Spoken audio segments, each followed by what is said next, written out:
भेजे ना वहाँ भगवाधारी चड्डी वालों को, तब बोलिए ना भाई जाए लाठी बंटा लेके वहीं पर आज भारत माता की जय करके छुड़े। आप भी भगवा चश्मा पहने हैं क्या? 1 करोड़ भी तो नहीं दे पाए, टाइम टाइम फिस हो गए।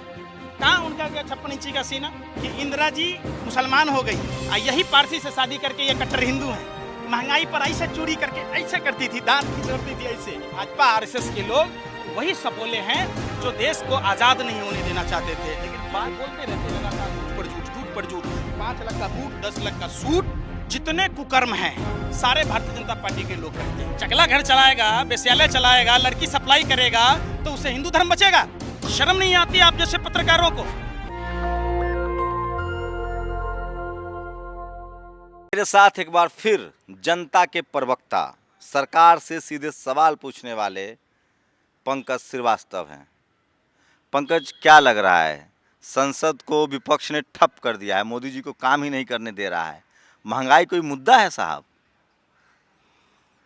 महंगाई, बेरोजगारी, मंदी, अर्थव्यवस्था, तमाम मुद्दे हैं। सवाल है कि संसद कौन चलाएगा? जो सरकार के लोग चलाएंगे। और सरकार की मंशा अगर साफ होती, अगर उन चीज़ों पर चर्चा करते सरकार, तो संसद चलता।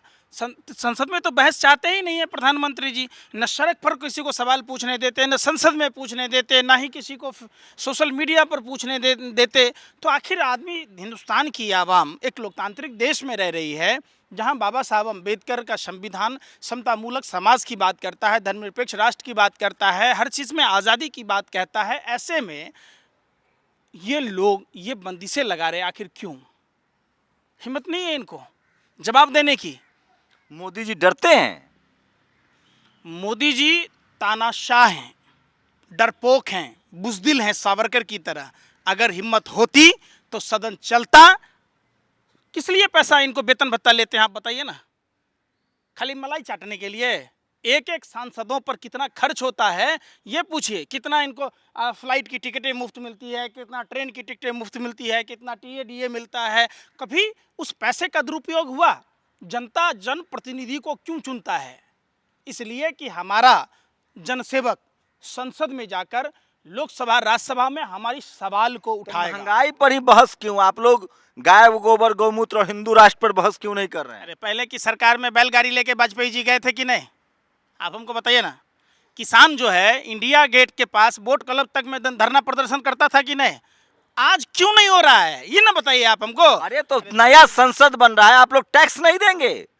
जब बीजेपी के समर्थक खून दे सकते हैं नया संसद के लिए और प्रधानमंत्री के लिए, आप लोग जीएसटी का विरोध कर रहे हैं। कल आप कैंप लगा लीजिए, एक भी बीजेपी का आदमी अगर खून दे दिया तो जो कह दीजिए। अगर खून देने का इतना ही इच्छा है भाजपा नेताओं को तो बोलिए ना कि लद्दाख में और अरुणाचल में जाकर चाइना ने जो कब्जा किया है उसको छुड़ा लें।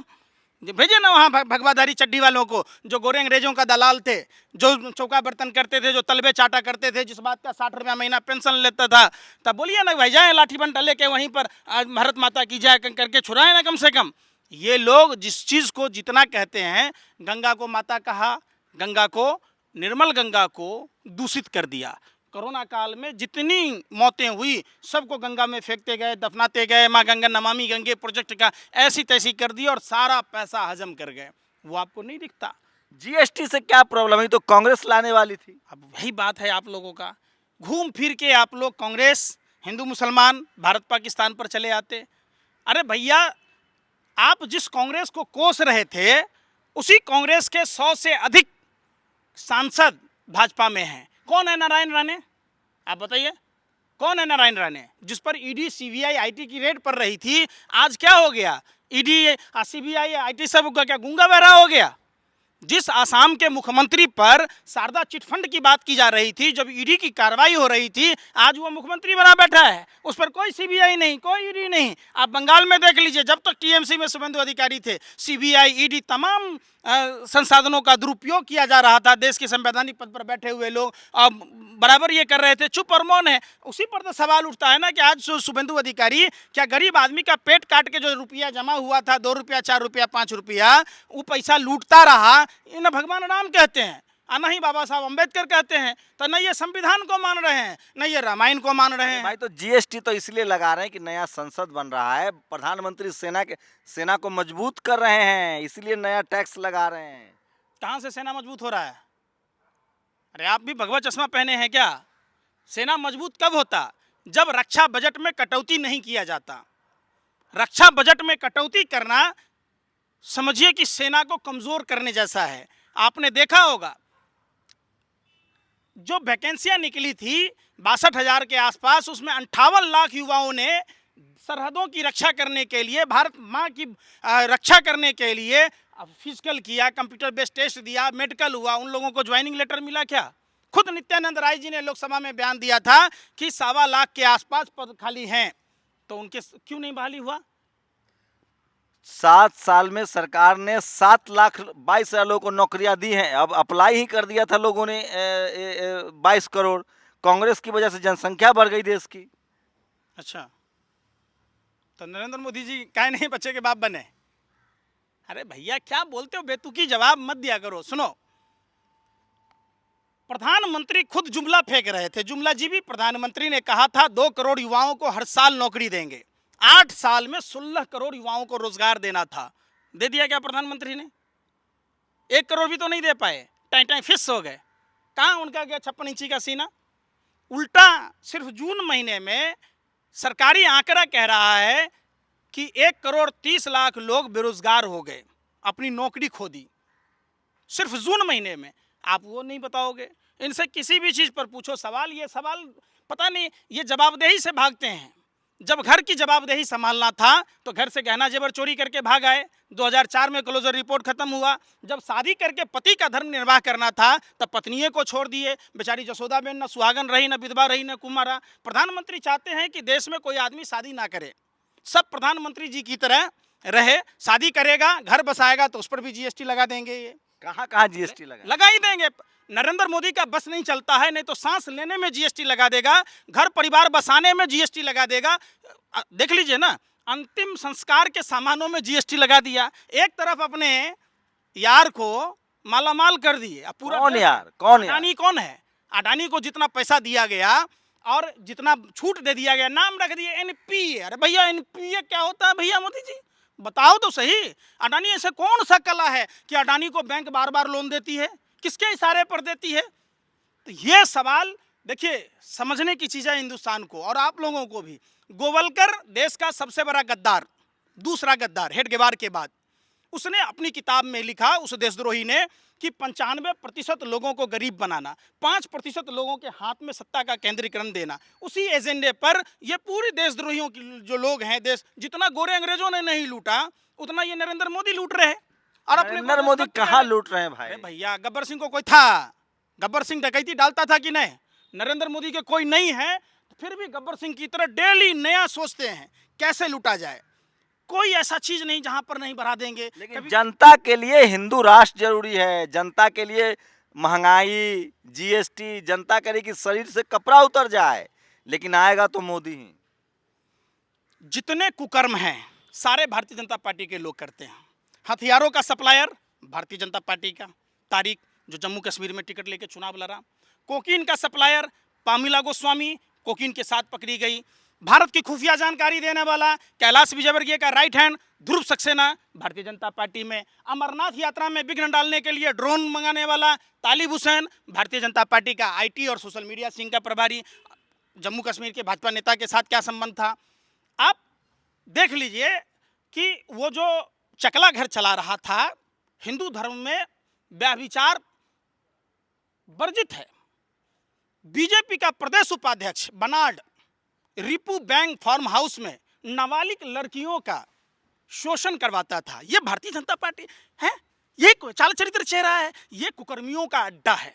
आप देश लूट के आओ, बैंक लूट के आओ, लड़की का करो, धंधा करो, दारू का धंधा। आज गुजरात में तो दारू बंद है।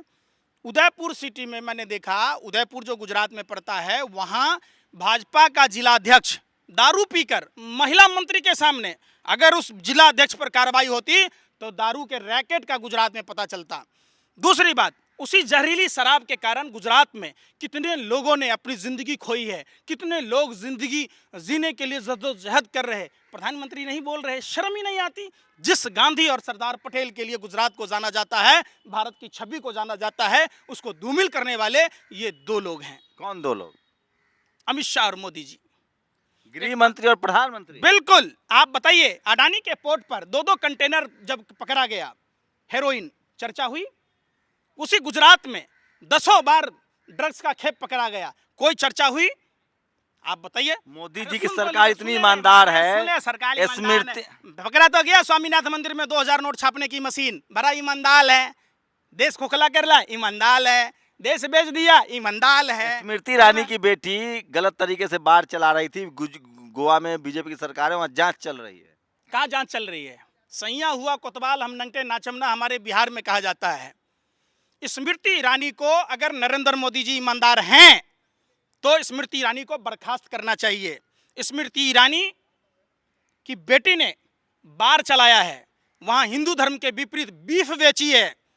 आप बताइए, जहां एक तरफ गौ माता है, तो ब्राजील को पछाड़ कर भारत नंबर 1 कैसे बना मोदी जी? बड़ा स्वाद ले लेके पार्टी फंड में चंदा ले रहे हैं। बड़ा संस्कार की बात करती हैं स्मृति ईरानी जी। स्मृति ईरानी जी के बारे में कितना संस्कारी है सबको पता है। जब अपने सहेली को नहीं छोड़ी, जिस सहेली ने उनको रहने का आश्रय दिया, उनके पति को लेकर रह रही हैं, और वो पारसी से शादी की तो निजी हमला है, निजी हमला। आप क्या कहते हैं कि इंदिरा जी मुसलमान हो गई, और यही पारसी से शादी करके ये कट्टर हिंदू हैं। महंगाई पर ऐसे चोरी करके ऐसे करती थी, दांत खिसोड़ती थी ऐसे। अब महंगाई नहीं नजर आ रहा। 400 रुपये की सिलेंडर महंगाई थी, 10,000, अब 1053 रुपये का सिलेंडर महंगाना लग रहा है। 60-70 रुपये का सरसों तेल महंगा लग रहा था, 200 रुपये किलो का सरसों तेल महंगाना लग रहा। देश लूट के खा रहे हैं। सोनिया गांधी को डांट दिया स्मृति ईरानी ने। ये लोग, इनका संस्कार इनके चेहरों से झलकता है। ये झूठ फरेब के लोग हैं। गाय को, भैंस को, बकरी को रूखा सूखा घास खिलाइएगा, अमृत जैसा दूध पिलाएगा, आपको देगा। और वही अमृत जैसा दूध अगर सांप को पिलाइएगा तो सांप जहर उगलेगा। ये भाजपा आरएसएस के लोग वही सपोले हैं जो देश को आज़ाद नहीं होने देना चाहते थे। लेकिन जो सावरकर के लोग हैं, ये श्यामा प्रसाद मुखर्जी के लोग हैं। वही श्यामा प्रसाद मुखर्जी जब नेताजी सुभाष चंद्र बोस आज़ाद हिंद फौज का गठन कर रहे थे तो लोगों को मना कर रहे थे कि नहीं जाने के लिए। इन्होंने गोरे अंग्रेजों को चिट्ठी लिखी थी भारत छोड़ो आंदोलन को कुचलने के लिए। ये वही लोग हैं जो 1941 में मुस्लिम लीग के साथ सरकार बनाई थी बंगाल प्रेसिडेंसी में, द्विराष्ट्र के सिद्धांत को पारित किया। ये महाराष्ट्र में सरकार बना ली। सुने बात, एकनाथ शिंदे पर कार्रवाई होगी, भावना गबली पर कार्रवाई होगी। आप बताइए ना, जो सीबीआई ईडी लगातार छापे मार रही थी, ये भारतीय जनता पार्टी की सरकार नहीं है, ये ईडी की सरकार है। और ईडी और भारतीय जनता पार्टी में जस्ट लाइक गंगाधर ही शक्तिमान है, अशक्तिमान ही गंगाधर है। लेकिन एक बात बताइए, मैं फिर वही आ रहा हूँ, जीएसटी मोदी जी लगा रहे हैं, उसमें बुराई क्या है? 8,000 करोड़ का उनके पास जहाज है, 8 करोड़ की गाड़ी है, वो खर्चा कहाँ से आएगा? देश ने शेर पाला है तो चारा तो देना होगा ना। चीन, पाकिस्तान थर-थर कांपता है मोदी जी के नाम से, दुनिया में डंका बजता है मोदी जी। शेर का काम जंगल में है, रिहाइश में नहीं है। और शेर आदमखोर हो गया है। शेर का काम जंगल में है, आदमी के बीच रहेगा, आदमी का खून पिएगा, खून पी रहा है। खून ही तो पीना हुआ। आप स्याही पर जीएसटी लगा दिए, डायमंड पर जीएसटी कितना कम है, आटा पर लगा दिए, डाटा पर लगा दिए। भैया आपका घर नहीं है, आपका पेटवा लुटवा है, आप मशरूम की सब्जी खुद खा रहे हैं और लोगों को नमक तेल रोटी पर आफत कर दिए। आपका क्या बिगाड़ा मोदी जी देश की आवाम ने? सिर्फ इतना ही तो कि आपके जुमलों पर भरोसा किया। लोगों को क्या पता था कि इतना बड़ा जुमला जीवी, इतना झूठ बोलने वाला त्रिलोकी झूठेश्वर, फेकेश्वर, देश को लूटने वाला लूटेश्वर। शब्दों पर आप पाबंदी है संसद में। ये ना काहे का पाबंदी है भैया? 2014 से पहले आप जिन शब्दों पर बोले थे, माफी मांगिएगा। अरे माफी मांगिएगा। क्या आपको जो मन धरने को दिया बंदूक हो गए हवलदार, जो मनाएगा शासन सत्ता में है तो बोल दीजिएगा, कोई पाबंदी नहीं है। और खुद इन सब शब्दों का क्या कहते थे प्रधानमंत्री जी? प्रधानमंत्री को अगर शर्म होता, थोड़ा सा भी शर्म होता, सिर्फ अपने जो वो हम नहीं कह रहे, अगर थोड़ा सा भी लाज शर्म बची हो तो 2012, 13, 14 में जितने शब्दों का उन्होंने चयन किया है वो सिर्फ अपनी वीडियो देख लें एक बार और बता दें। शीशा ना टूट जाए तो बता देना। शर्मा के शीशा टूट जाएगी लेकिन नरेंद्र मोदी जी को कोई शर्म नहीं हो। वो बोलते रहते लगातार झूठ पर झूठ, झूठ पर झूठ। 5 लाख का बूट, 10 लाख का सूट, 1.5 लाख की घड़ी, चश्मा, पेन, और ऊपर से मशरूम की सब्जी, और उस पर बोलते रहते 24 घंटा झूठ पर झूठ, झूठ पर झूठ। कभी तो सच बोल लीजिए, कभी तो सच बोलिए। जितनी बातें प्रधानमंत्री जी आपने बोला, बहुत हुआ महंगाई की मार, अब की बार भाजपा सरकार, तब क्या वो महंगाई नहीं है? बहुत हुआ बेरोजगारी की मार, अब की बार भाजपा सरकार। प्रधानमंत्री बेशर्म है, शर्म ही नहीं है। शर्म होता है अगर शीशा देख के भी अगर बोलते शीशा फूट जाए, लेकिन नरेंद्र मोदी जी टस से मस नहीं हो आप सकते। बताइए ना, 50 करोड़ बेरोजगार है, काहे उसके खिलाफ जनता सड़क पर नहीं उतर रही है, उतरने दे रही मोदी है। जी के खिलाफ? अरे जब सांसदों को नहीं बोलने दिया जा रहा है तो आम पब्लिक को बोलने दिया जाएगा? आपको लगता है?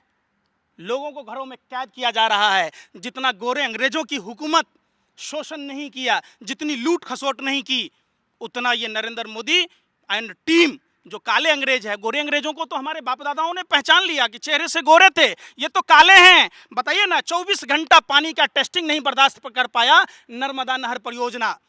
आप देखिए उसी गुजरात में जो नेशनल हाईवे था वो कितने दिनों में टूट गया। भोपाल की वो नेशनल हाईवे 12 कैसे टूट गया। बुंदेलखंड की सड़क जिसका विज्ञापन आप दिल्ली के चौराहों पर देखते हैं, बस स्टॉपों पर देखते हैं, और उसमें कितना कमीशनखोरी हुआ, कितना दिन चला, 5 दिन भी बारिश की बूंदे नहीं चली। कांवड़ियों पर तो फूलों की बारिश हो रही है ना हेलीकॉप्टर से। धर्म बचाना है, मोदी जी हिंदू हृदय सम्राट है, धर्म के लिए हम जान दे देंगे।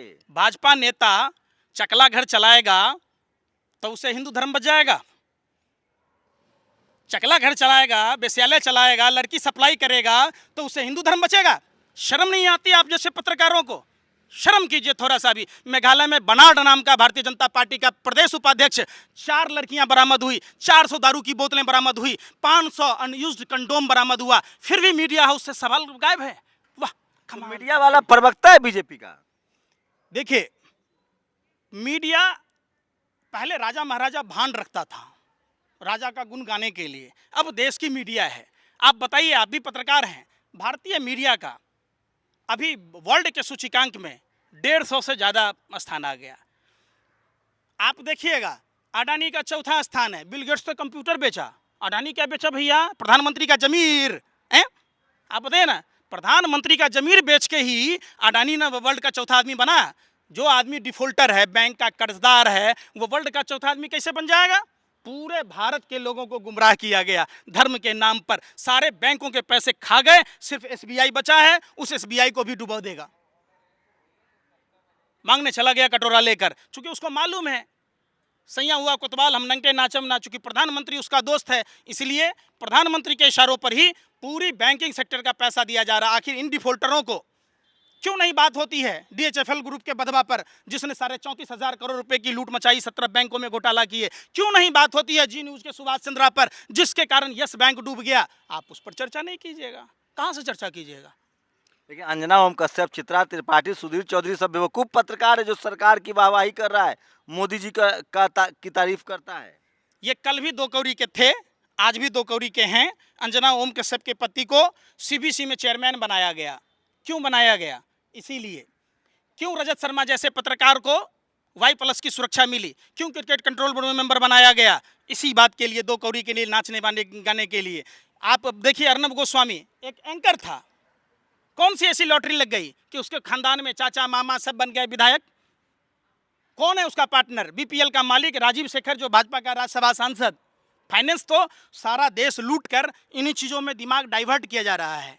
माइंड कंट्रोल करने का काम देश की मीडिया कर रही है। वही टॉपिक चलता है जो बीजेपी आईटी सेल लिख के देता है। वहाँ जब देखेंगे, ऑडियंस में भी वही लोग होते हैं, गेस्ट में भी वही लोग होते हैं, और वही मदारी का खेल दिखाया जाता है, ताबीज बेचा जाता है वहाँ। आखिरी सवाल, तो आखिर जनता क्यों नहीं सड़क पर आ रही है?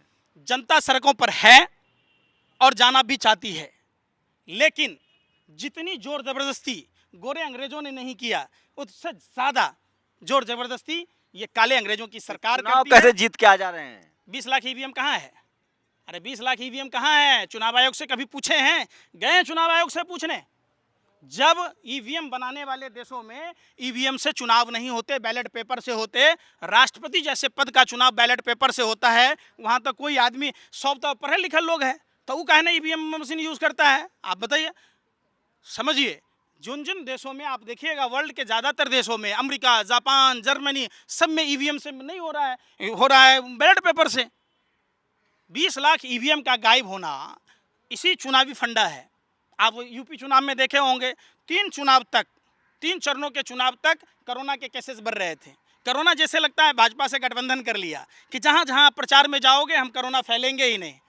वाह, कमाल करते हैं। तो ये थे जनता के प्रवक्ता पंकज श्रीवास्तव। क्या आप मेरे सवालों से सहमत हैं, इनके जवाबों से सहमत हैं, असहमत है? सोशल मीडिया आपको मौका देता है कि आप अपनी प्रतिक्रिया जरूर दे सकते हैं, अपनी राय जरूर दीजिए। कैमरा आशीष के साथ शंभू कुमार सिंह, नेशनल दस्तक, दिल्ली। नेशनल दस्तक की आपसे गुजारिश है कि अगर इसको बचाना चाहते हैं तो नेशनल दस्तक को सब्सक्राइब करने के लिए रेड कलर के सब्सक्राइब बटन को दबाएं, फिर बेल आइकन की घंटी दबाएं। नेशनल दस्तक को बचाने के लिए बहुत जरूरी है कि हर खबर को शेयर करें, लाइक करें, कमेंट जरूर करें।